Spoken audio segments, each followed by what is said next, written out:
The Hatfield-McCoy feud, America's bloodiest family war. The mountains along the border of Kentucky and West Virginia hold secrets written in blood. Between 1863 and 1891, two families waged a war so brutal, so relentless, that it became the most infamous feud in American history. This is not folklore. This is not legend exaggerated by time. This is the true story of the Hatfield and McCoy families, who turned the Tug Fork Valley into a killing ground, where brothers executed brothers, where homes became death traps, and where children learned that loyalty to family meant being willing to kill and die. By the time the last shot was fired, more than a dozen people lay dead, countless others wounded or destroyed, and two family names became forever synonymous with hatred, violence, and revenge. In the years following the American Civil War, the Appalachian Mountains existed as a world unto themselves. The law was distant, often irrelevant. Federal authority had collapsed during the war and struggled to reassert itself in these remote hollows and ridges. The communities that clung to the mountainsides operated by their own codes, ancient rules of honor and shame brought over from Scotland and Ireland generations before. A man's word was his bond. An insult demanded satisfaction. And blood, once spilled, cried out for blood in return. The Tug Fork River, which separated Pike County, Kentucky from Logan County, West Virginia, was more than a geographic boundary. It was a borderland between two worlds, two ways of life, and eventually, two warring clans. The Hatfields, led by William Anderson Hatfield, known as Devil Anse, commanded respect and fear on the West Virginia side. The McCoys, under the leadership of Randolph McCoy, held similar standing across the river in Kentucky. These were not simple mountain families. They were extensive kinship networks, dozens strong, bound by blood and marriage, capable of mobilizing small armies when called upon. The seeds of destruction were planted not in a single moment, but in a series of grievances that accumulated like kindling waiting for a spark. During the Civil War, the Hatfields largely supported the Confederacy, while the McCoys split their loyalties, with some fighting for the Union. This divide created the first fractures, but it was what came after the war that truly set the course toward violence. In 1865, Asa Harmon McCoy returned home from service in the Union Army.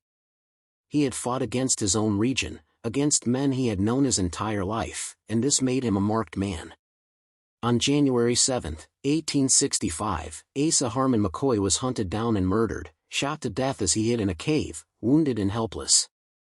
The identity of his killer has been debated by historians, but suspicion immediately fell on members of the Hatfield family and their associates, particularly a Confederate guerrilla fighter known as Jim Vance, who was Devil Anse Hatfield's uncle. Whether the Hatfields ordered the killing or merely approved of it, the message was clear: traitors would not be tolerated, and the McCoys had just learned that their blood could be spilled with impunity. The feud might have ended there, a single killing in the chaos of war's aftermath, but the families were bound together by geography, by intermarriage, and by the grinding poverty that forced them to compete for the same scarce resources. In 1878, 13 years after Asa Harmon McCoy's murder, a dispute arose that seems almost absurdly petty given the carnage it would unleash. Randolph McCoy accused Floyd Hatfield, a cousin of Devil Anse, of stealing one of his hogs. The case went to trial, an official legal proceeding that should have settled the matter peacefully. But when the jury, which included relatives of both families, ruled in favor of Floyd Hatfield, Randolph McCoy felt cheated, humiliated, convinced that the Hatfields had corrupted justice itself. The hog trial poisoned whatever remained of civility between the families. Then came a complication that transformed legal grievance into personal hatred. Johns Hatfield, son of Devil Anse, began a romantic relationship with Rosanna McCoy, daughter of Randolph. The young couple's affair crossed enemy lines, and when Rosanna became pregnant, the scandal deepened. Johns eventually abandoned Rosanna and married her cousin, Nancy McCoy, in a betrayal that struck at the heart of McCoy family honor. The combination of stolen property, corrupted justice, and sexual betrayal created a volatile mixture that needed only the smallest spark to explode. That spark came on August 7, 1882, at an election day gathering in Pike County, Kentucky. Alcohol flowed freely as it always did at such events, and inhibitions fell away.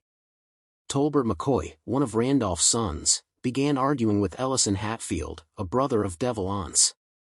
The argument escalated, and Tolbert McCoy stabbed Ellison Hatfield multiple times. As Ellison fell, two more McCoy brothers, Farmer and Randolph Jr., joined in the attack, and Bud McCoy shot Ellison in the back. The Hatfield patriarch lay bleeding, gravely wounded, surrounded by his kinsmen who had watched helplessly as he was cut down. The three McCoy brothers were immediately arrested by Pike County authorities and taken into custody, but they would never see the inside of a courthouse. Devil Anse Hatfield and a group of armed men intercepted the prisoners as they were being transported. The Hatfields claimed they were simply ensuring the prisoners would be held until Ellison's condition was determined. But everyone knew the truth. Ellison Hatfield lingered for 2 days before he died from his wounds on August 9, 1882. His death sealed the fate of the three McCoy brothers. Devil Anse Hatfield, his sons, and his followers took Tolbert, Farmer, and Randolph Jr. McCoy across the Tug Fork River into West Virginia, deep into Hatfield territory. They tied the three young men to pawpaw bushes in a remote clearing. And on August 9, 1882, the same day Ellison Hatfield died, they executed all three McCoy brothers by firing squad. The bodies were riddled with bullets and left where they fell. This was not a spur-of-the-moment killing driven by rage. This was calculated, ritualized revenge, an Old Testament eye for an eye justice that replaced the rule of law with the rule of blood. The executions of the three McCoy brothers transformed the feud from a series of personal disputes into a full-scale family war. Randolph McCoy had now lost 3 sons in a single day, murdered by the Hatfields without trial, without mercy. The pain and rage that consumed him would drive much of what followed. In the years between 1882 and 1888, the feud smoldered with sporadic violence. Minor skirmishes erupted. Threats were made and delivered. Men on both sides slept with weapons beside their beds and traveled in groups, never alone. In 1886, the violence flared again when Jeff McCoy, another of Randolph's sons, was killed. The details remain murky, lost to conflicting accounts and fading memories, but the pattern was clear: the families were locked in a death spiral, each killing demanding another in response. The Hatfields had superior numbers and better organization. Devil Anse ran his family like a military unit, with scouts, sentries, and coordinated raids. The McCoys, by contrast, were more fragmented, and Randolph McCoy, though determined, lacked his adversary's tactical mind and ruthless efficiency. Kentucky law enforcement proved unable or unwilling to cross into West Virginia to arrest the Hatfield clan. West Virginia authorities saw no reason to prosecute their own citizens for crimes committed against Kentuckians. The two families existed in a legal no-man's land where violence was the only law that mattered. On the night of January 1, 1888, the feud reached its most horrific crescendo. It was New Year's Day, a time when most families gathered to celebrate, to look forward with hope. The McCoy family had no such luxury. Randolph McCoy, his wife Sarah, and several of their children were sleeping in their cabin near Hardy, Kentucky, when they were awakened by the sound of movement outside. A force of 9 Hatfield fighters, led by Jim Vance and including Devil Anse's son Cap Hatfield, had surrounded the home under cover of darkness. What happened next would become known as the New Year's Night Massacre, an attack so brutal that it finally forced the outside world to pay attention to the carnage in the mountains. The Hatfield raiders set fire to the McCoy cabin, filling the night with the smell of burning wood and the screams of the family trapped inside. As the McCoys fled the flames, they were met with gunfire. Calvin McCoy, a son, was shot and killed as he ran from the burning building.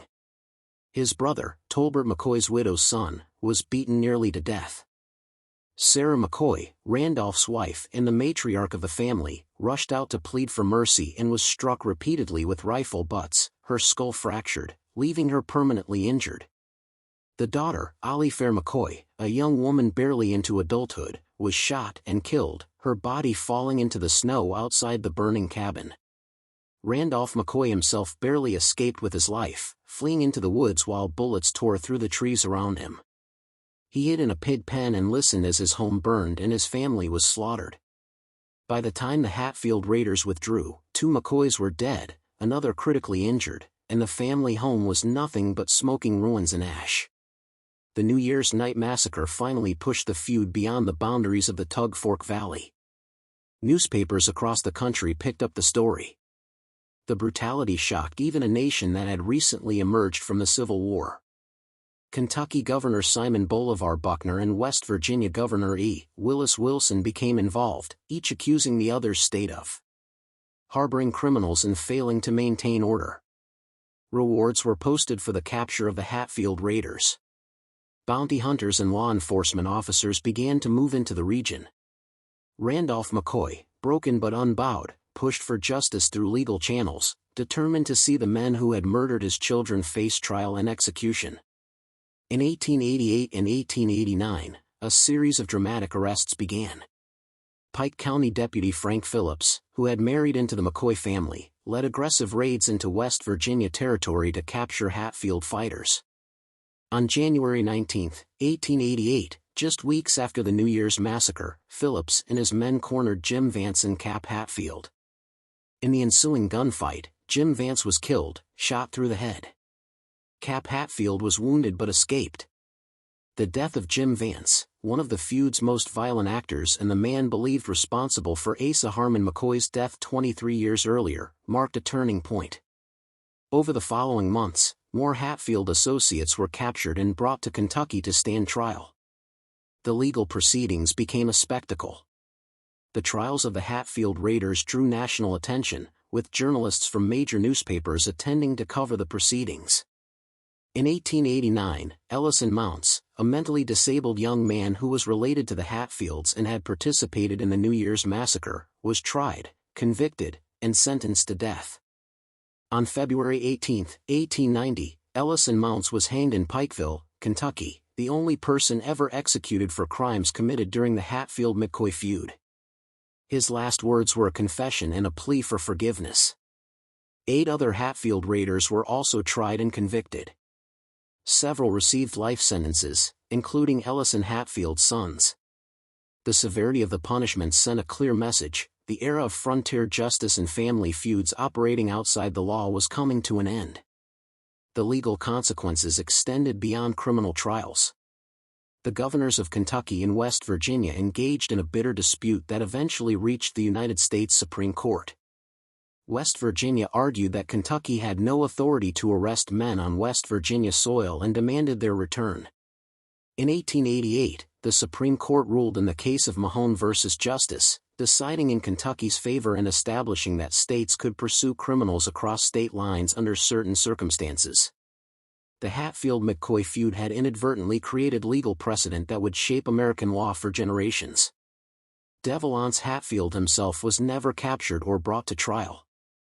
He remained in West Virginia, protected by geography, by loyal family members, and by a legal system that had no interest in prosecuting him.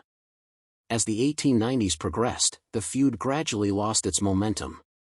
The key actors were dead, imprisoned, or exhausted. The younger generation, having watched their fathers and uncles kill and die over grievances they barely understood, showed less appetite for violence. Randolph McCoy, the man who had lost so much, never found peace. His wife Sarah, permanently disabled from the beating she suffered during the New Year's Massacre, died in 1890. Randolph himself lived on, increasingly isolated and bitter, until his death in 1914. He spent the last years of his life as a broken man, living in a small cabin, surrounded by memories of children who had been murdered in a family that had been destroyed. Devalance Hatfield lived until 1921, dying at the age of 81. In his final years, he underwent a dramatic conversion to Christianity, was baptized, and reportedly expressed regret for the violence that had defined his life. Whether this transformation was genuine or the desperate act of an old man facing mortality remains a matter of debate. What is certain is that he never faced legal consequences for the deaths he ordered or participated in. He died in his bed, surrounded by family, in a way that many of his victims never had the chance to do. The Hatfield-McCoy feud officially ended not with a treaty or a reconciliation, but with simple exhaustion and the passage of time. By the early 20th century, the region had changed. The railroad arrived, bringing with it economic development and increased contact with the outside world. Coal mining became the dominant industry, attracting workers from across the country and diluting the old clan loyalties. State and federal law enforcement established a firmer presence, making it impossible for families to wage private wars with impunity. The children and grandchildren of Hatfields and McCoys found themselves working side by side in the mines, and slowly, painfully, the hatred began to fade. But the cost of the feud cannot be measured only in the dozen or more lives that were lost, though each of those deaths was a tragedy that rippled outward through families and communities. The true cost was in the generations scarred by violence, in the children who grew up learning that killing was an acceptable response to insult or injury, in the women who buried husbands and sons and brothers for no reason they could articulate beyond loyalty to a surname. The feud revealed the dark side of honor culture, showing how codes designed to maintain order and dignity could, in the absence of effective legal institutions, spiral into endless cycles of revenge that destroyed the very communities they were meant to protect. The Hatfield-McCoy feud has become an American legend, referenced in popular culture, reduced to a shorthand for any bitter, irrational conflict between opposing sides. But the real story is far more complex and far more tragic than the simplified versions suggest. This was not a romantic tale of outlaws and rebels. This was a cautionary story about the failure of law, the limits of family loyalty, and the terrible momentum of violence once it begins. The mountains of Appalachia still bear the marks of the feud. Cemeteries hold the graves of men and women who died too young, their headstones marking lives cut short by bullets and beatings. The descendants of both families, many of whom still live in the region, carry the weight of a history they did not choose but cannot escape. In the end, there were no winners in the Hatfield-McCoy feud. The Hatfields lost sons and brothers. The McCoys were nearly annihilated as a family. Both clans were left impoverished, traumatized, and marked by a reputation for violence that would follow them for more than a century. The legal system eventually asserted itself, but only after the damage had been done. And the mountains, which had witnessed every killing, every ambush, every act of revenge, remained silent, holding their secrets in the hollers and ridges where blood had soaked into the soil. The feud that began with a stolen hog and a Civil War grudge ended with broken families, mass graves, and a legal precedent that redefined the relationship between states. It stands as one of the darkest chapters in American history, a reminder that civilization is fragile, that law must be backed by force and will, and that once violence becomes the language through which disputes are settled, it is almost impossible to find the words for peace. The Hatfield and McCoy families learned this lesson the hardest way possible, and their story echoes down through the years as a warning. Some wars, once started, consume everything they touch, leaving nothing behind but ashes, grief, and the haunting question of what might have been if someone, anyone, had found the courage to walk away before the first shot was fired.